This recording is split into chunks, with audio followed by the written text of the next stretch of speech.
Today, Mommy and Ava are reading an old classic. I remember the Gus the Ghost books when I was a kid because I had older brothers and they had these books and I used to love them. He's so cute. So this book is called Gus Was a Mexican Ghost by Jane Eyre. He's so cute. He's very cute. Gus is adorable. Yeah. Gus the Ghost lived in a historical museum with Cora the cat, Mouse the mouse, Baby Ghost, and Mr. Frizzle. He was happy there, even though Mr. Frizzle had a terrible temper and shouted. Shouting made Frizzle feel better, so when he didn't shout at least once a day, Gus wondered what was wrong. In summer, many people came to see the spinning wheel, old cradle, grandfather clock, and other antiques. When summer was over, Mr. Frizzle put up a sign. Closed until spring. Look at Baby Ghost. Oh, Baby Ghost is so cute. One autumn, after he put up his sign, Mr. Frizzle felt restless. I think I'll go to sunny Mexico this winter, he said. Off he went. At first, Gus liked living quietly with Cora, Mouse, and Baby Ghost. But winter was long, and the snow was so deep that not even Mouse could go out. Gus began to miss Frizzle and Frizzle's shouting. I don't think I would. Then a picture postcard came showing beautiful Mexico. Mr. Frizzle wrote, "Wish you were here." Gus studied the pretty picture, and he had an idea. Frizzle's wishes we were there. He told Cora.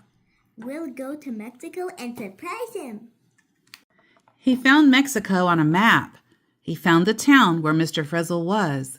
He put Baby Ghost in a blanket and Cora in a basket. What about me? Snarled Mouse, who was always unpleasant. Gus told him that he could go in the basket with Cora. Mouse made a face and said, "Then I'll stay home." Don't be mean to that adorable guy. Gus, Baby Ghost, and Cora took an airplane to Mexico City. They took a bus to the town where Mr. Frizzle was staying. When they arrived, the sun was warm and the sky was blue. Flowers were in bloom.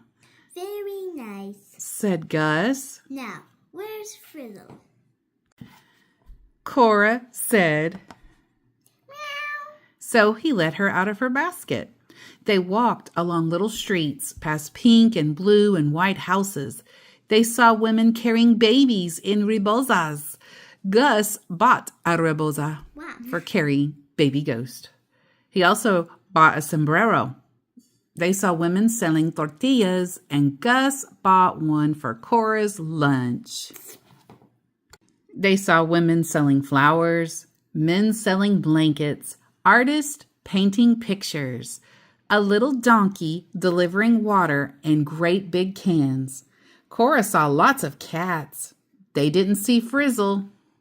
When it grew dark, they saw fireworks.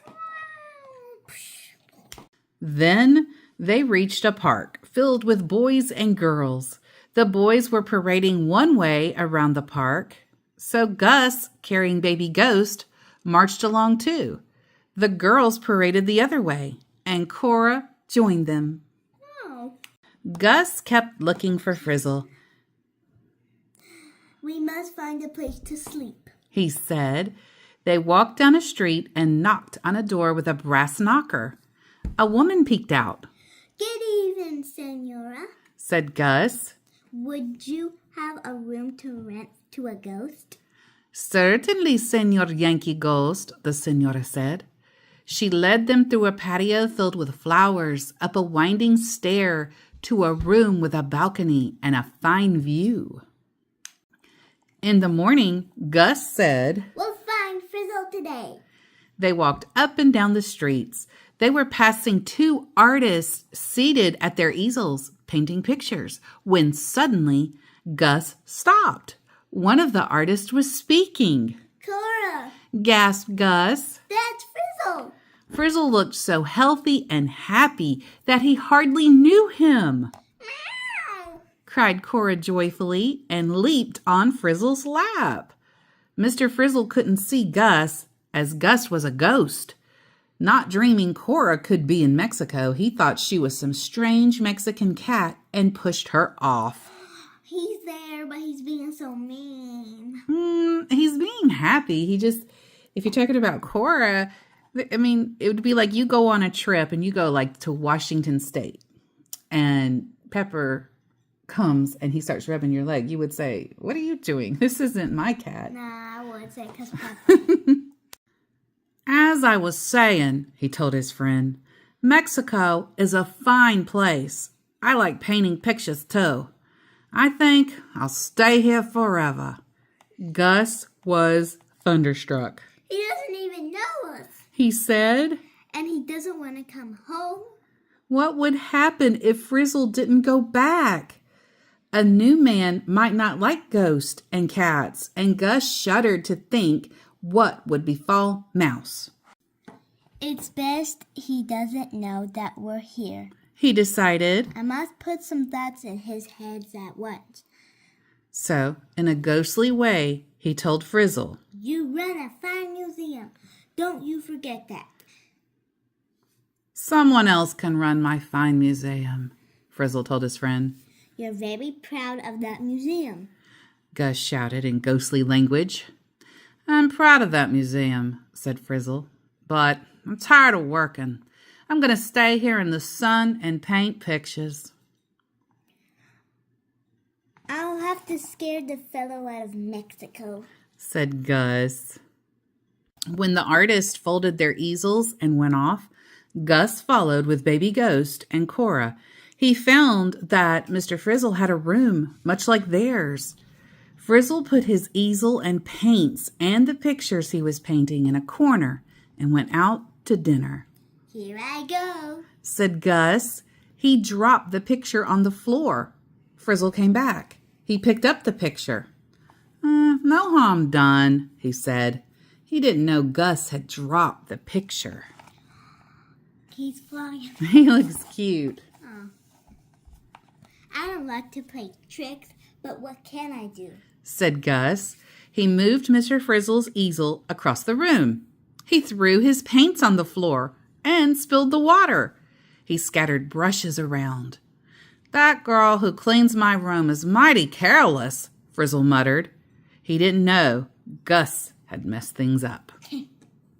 Still, Mr. Frizzle was determined to stay in Mexico, It's springtime to open the museum. said Gus. How can I get Frizzle back there? I must take drastic steps. So one night, Mr. Frizzle's bed began to shake. Frizzle woke up and rushed out of the room.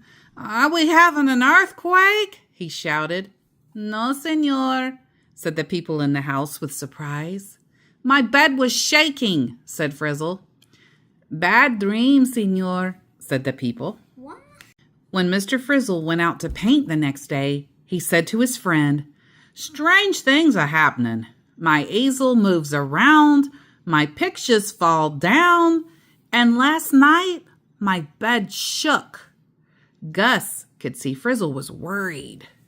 We're getting somewhere now. He whispered to Cora. Stranger things happened to Mr. Frizzle. His easel broke. His pictures danced around the room. His brushes painted the wall.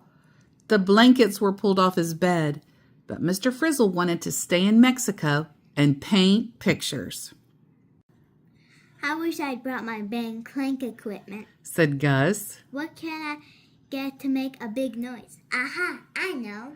He bought some fireworks, If these don't send him home, nothing will. Gus declared. You wait on Frizzle's balcony, Cora. Then he stole into Frizzle's room and set a match to the fireworks in the middle of the floor. Whizz went the fireworks, hitting the ceiling. Bang, Pop, pop, pop, bang! Frizzle sprang from his bed. The fireworks scared Cora and Baby Ghost. Howled Cora. Screamed Baby Ghost. Frizzle almost died. He was so scared. I've got ghost in my room. Mexican ghost, he shouted. I'm going home. He was in such a hurry that he didn't even take his easel. Goodbye, said Mr. Frizzle to the people and rushed to take a plane. Gus hurried too. He slapped his sombrero on his head. He dumped Cora in her basket, picked up Frizzle's easel and pictures, and snatched up Baby Ghost. They caught a plane before Mr. Frizzle's, and they got home first. Whew. About time, snapped Mouse, coming to the door. Gus tossed his sombrero on a table and set up the easel, which wasn't broken now, with a picture that Mr. Frizzle had painted. He and Cora ran upstairs to get settled. Mr. Frizzle arrived. The sky was blue, the breeze warm, and flowers were coming up. I believe I'm glad to be home, said Mr. Frizzle. He unlocked the door and went in. Gus and Cora peeked down from the top of the stairs, holding their breath. Mouse muttered. Mr. Frizzle stared in bewilderment at the easel he had left behind. Then, on the table, he saw a Mexican sombrero. Slowly, the truth dawned. Mr. Frizzle knew he had been tricked. He could think of just one way for the easel and sombrero to get there. Gus. Uh-oh. Poor Gus. You confounded ghost, roared Frizzle. Then Gus and Cora hugged each other and laughed until they cried. Frizzle was home. Frizzle was shouting, and all was well again. The end.